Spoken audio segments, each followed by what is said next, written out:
Hi friends, Andromeda of Earth here. We're going to talk about March 2020. It has been interesting times. I know everybody has their own brand of interesting. My brand is having to deal with all the ups and downs and the new demands on my physical body. Lots of changes going on there. Really fortunate for an understanding partner, so thank you, Isaac. Your understanding and understanding means everything to me, so I'm very grateful. That being said, we are still in Pisces season, and we are going through, or we just went through Mercury going retrograde through the sign of Pisces and has just gone into Aries. I'm wondering whether this is the reason why I was able to kind of get things together to sit down and chat today. It's been a little bit of an elevation of the swirling sea that can be Pisces. Yeah.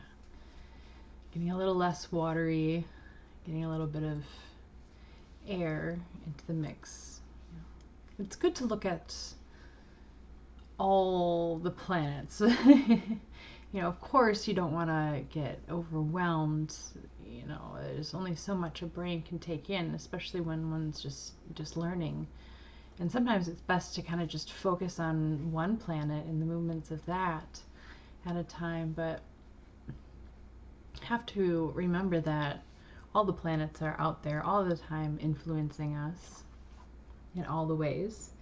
And to just say that you relate to the sun or Mercury or whatever, I think kind of denies the whole. Of course, we can identify or prefer the energy of one over the other. Nothing wrong with that. Anyway, yeah, it's a Cancer moon too, so very watery.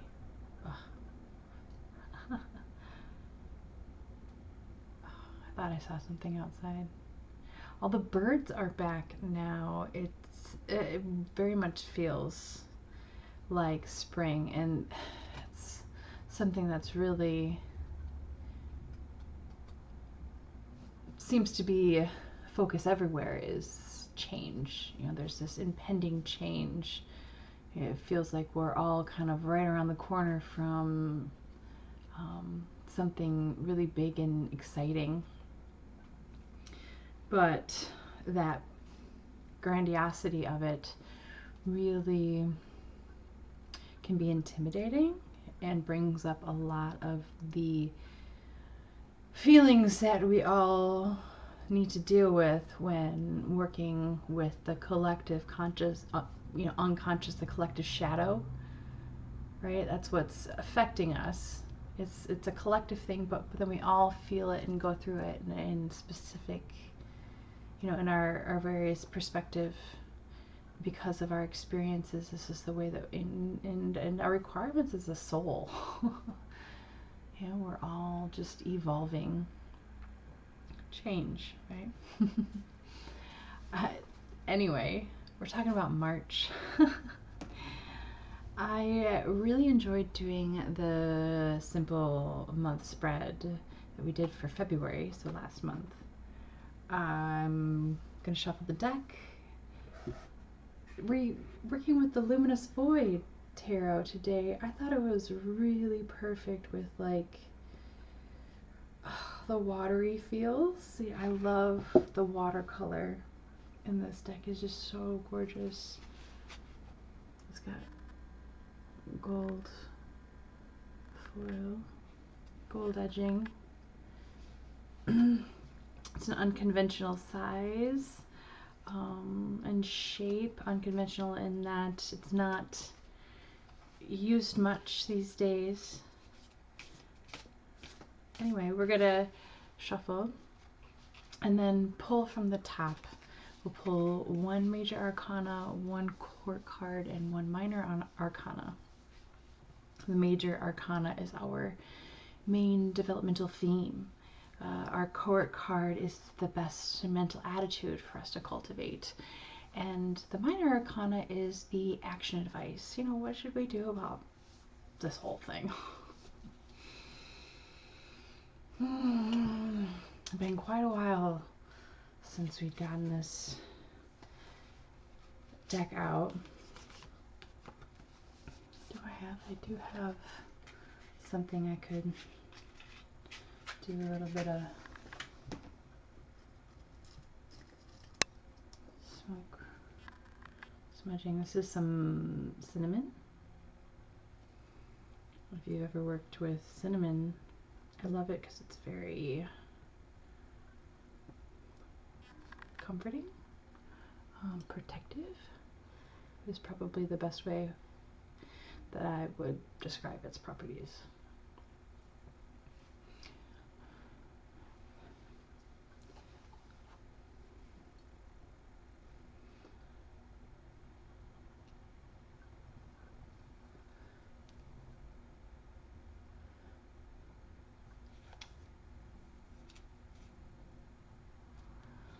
Look at the Empress, isn't that gorgeous?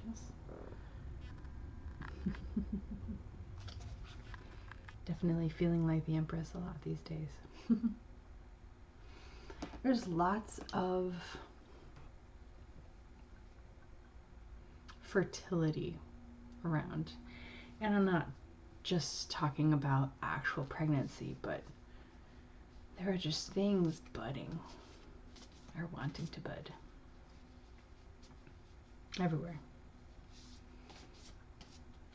It's really fun to see all these patterns poke out.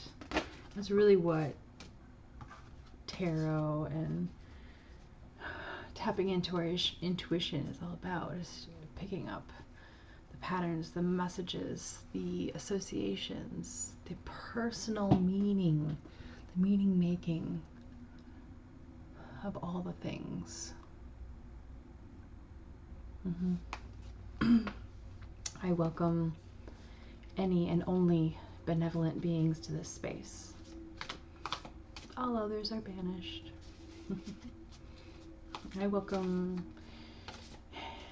ancients, ancestors, any ascended masters, any fairies who are of divine will and universal law are welcome here.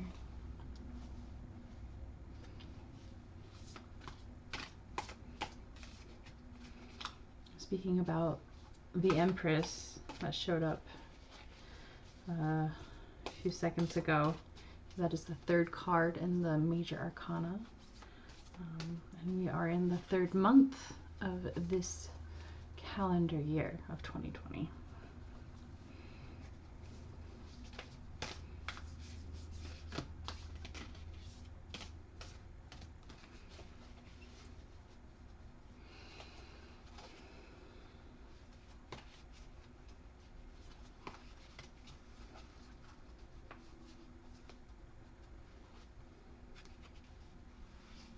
Okay, what information do we need to know for March?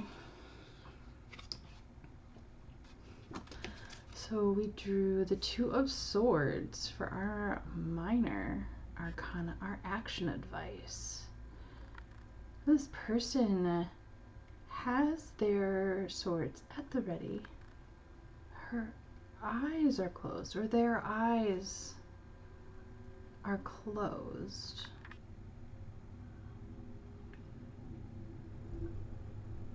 It's like they're just waiting, ready, just waiting. Those swords are crossed in front of the heart, I'm suddenly reminded of, well, I looked down, and this is the sigil that we drew for this month, March. So we've got the cross here, the Two of Swords, bam. When I think of twos, we of course think of union, having to do with mental,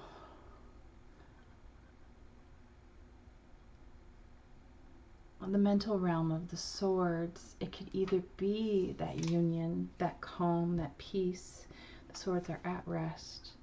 Or we're waiting for the opposition and literally just getting our zen and keeping our focus.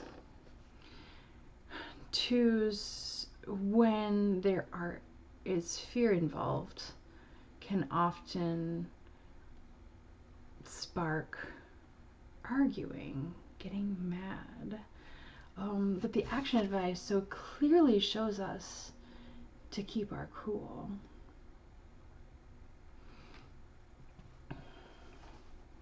We've got everything we need to protect us. There's nothing we really have to do with this energy that we're getting in March, other than remain centered. The crossing here, does show an opposition, right? The two swords. So maybe it's like two, mental attitudes that we're experiencing. We're experiencing this and that, and it's the going back and forth between in our own head that's causing the chaos and the opposition. But if we allowed those things to simply be and be in opposition, we can just, it actually can be balancing. This person is very balanced. Ready and waiting. Interesting action advice. Okay. Let's see what we get. Okay. So our major arcana, our main developmental theme, the sun. I thought it was funny in that the reading that I saw for myself, when I looked for a reading, they drew the sun. And it was a reading for the Leo energy. So it was very like, okay, here I am showing up, being that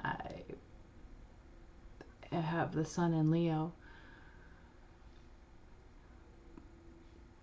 But this is telling me that our main theme is how we express and share our light. That's what's going on for us. If you break down all the other things, the anxieties, the turmoils, the stressors, it all has to do with how we are expressing ourselves. And you see how all the colors of the rainbow are required for that sun to be whole. So it really means that there is no one expression that is better than the other. And it's actually required that you fully express yourself. Because if you are not only is the disservice to yourself, but the disservice is to the whole. This is a great time to really be figuring this out, or just thinking about it. We don't have to come up with any answers yet. Really the best thing you can do in that is to just shine it. Just do whatever. The sun doesn't care whether it just puts out a little bit or gives a big sunburst. It's all a part of it. And there is no one time that's better for the other. So just express when it comes up. Don't express when it doesn't come up.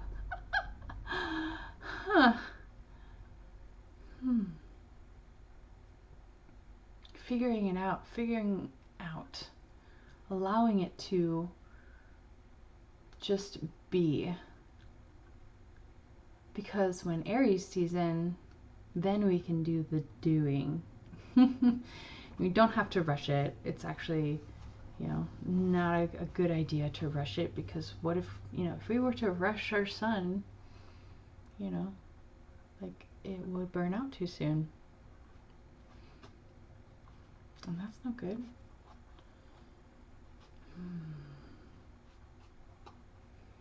So figuring out our light, our doing our light, our light, feeling for sure. The sun is very much connected to our hearts, being that they are the center of the solar system, the sun being the center of the solar system, our heart being the center of our system.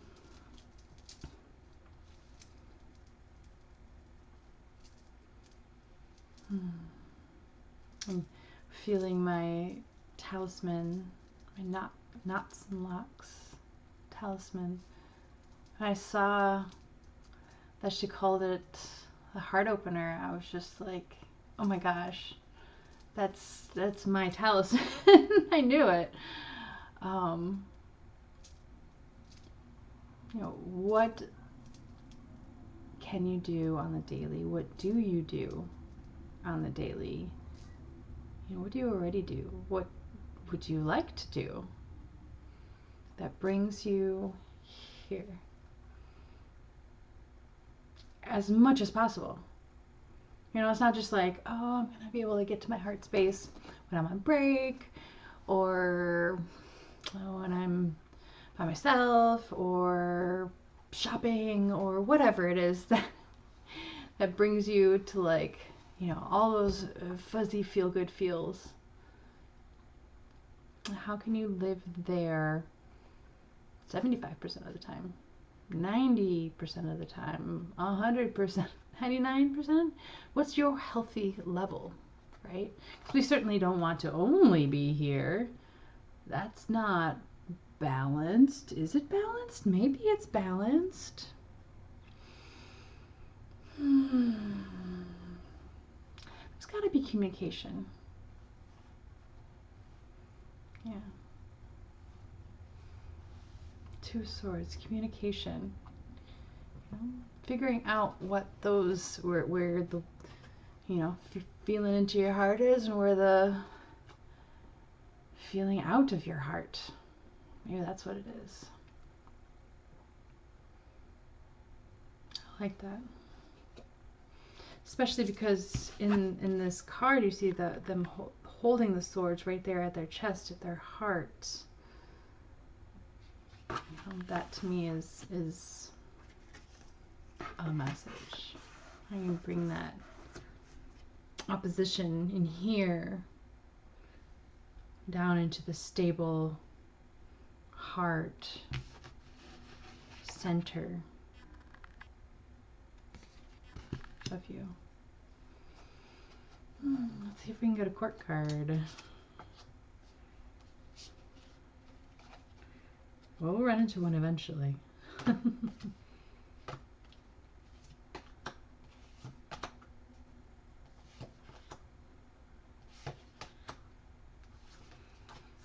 Queen of Discs. So Queen of Pentacles. Look at that crown. Wow. That is an epic crown. Is it not? I mean, look at that. Just so intricate.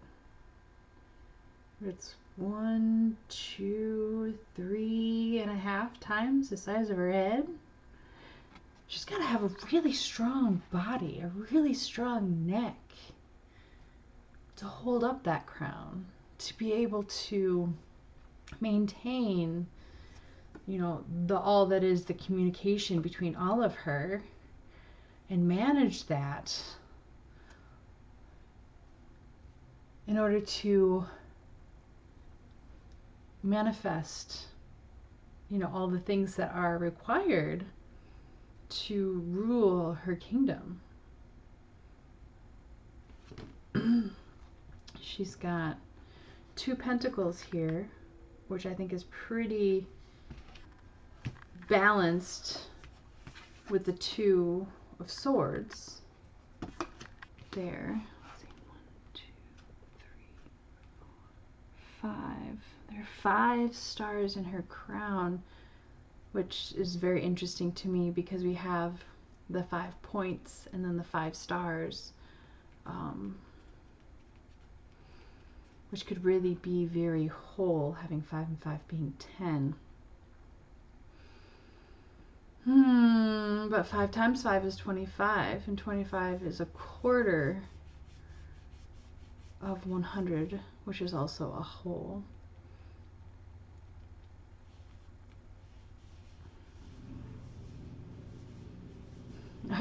What I thought about was the quarter was that we have 4 queens.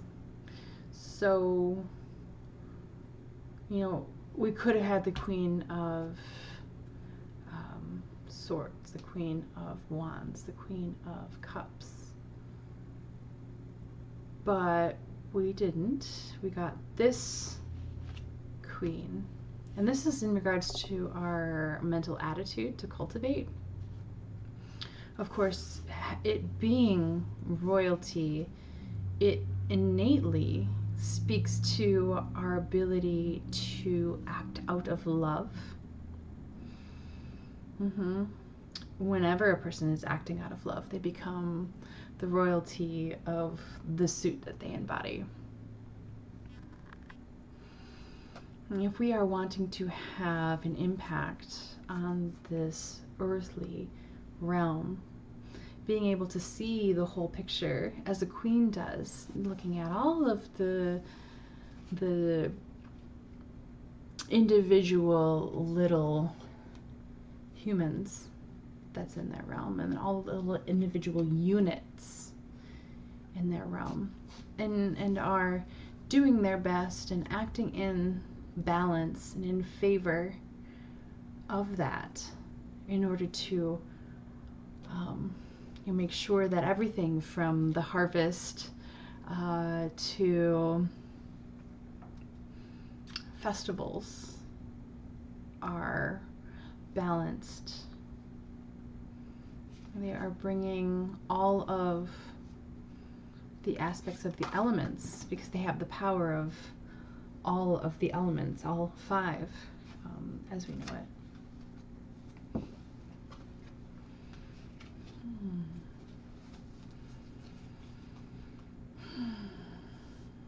I also love that this person, this queen, appears topless.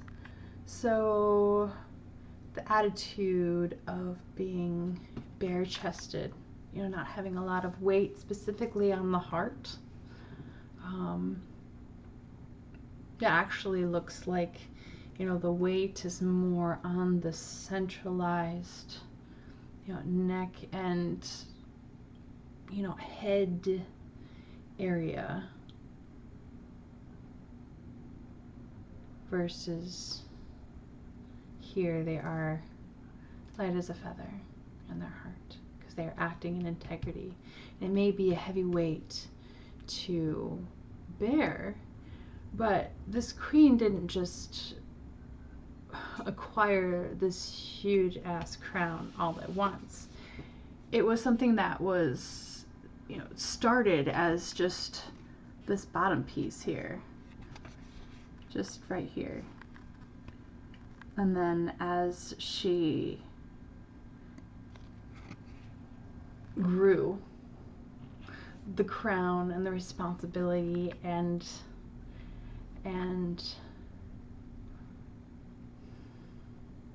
the opposition, as well as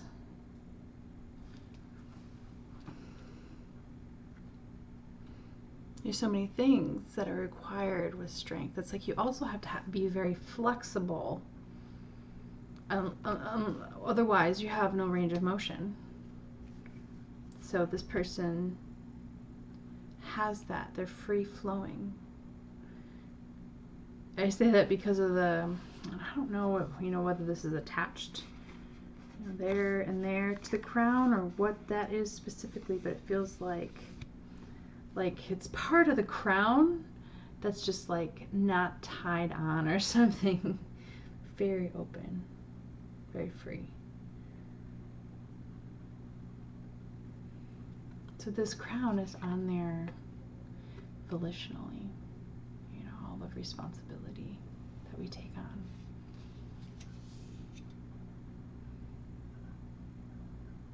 Remembering that. And if we need to take it off, take off the crown for a minute. You know, be like Jasmine from Disney's Aladdin. Run away. That's okay. It's a good time to do that. Be all the things. In our shadow period or space, we have the Seven of Wands. Gosh, it's a very interesting image. It almost feels like word vomit. They're like spewing out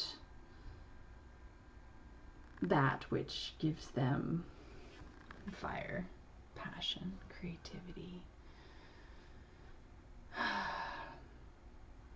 Have you been experiencing that, just like blah, blah, blah, blah? And I have, saying things I don't necessarily mean. Sevens, I think of the option of spirituality or negativity. That comes from cards of destiny and numerology kinds of associations. And so 1, 2, 3, 4, 5, 6, 7. Interesting. So maybe it's not, you know, this word vomit that's coming down here is sparking the Seven Wands. That are just like it's almost like a cauldron down here is what's going on, like bubbling.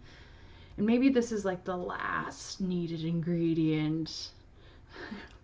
Maybe it requires a piece of you. But remember, this is in our shadow position, so it's like it's not easy to come out. Maybe we need to purge, you know, but that's not a comfortable sort of feeling, is it? Interestingly, though, we always feel better afterwards when it's really required that we purge. Our, you know, our body needs to get rid of toxins for whatever reason. But that toxin is exactly what's needed. It looks like to like release the energy that's required to then bring the thing that you want back to you. It's like you can either have the thing or you can have the desire of the thing. Which would you prefer?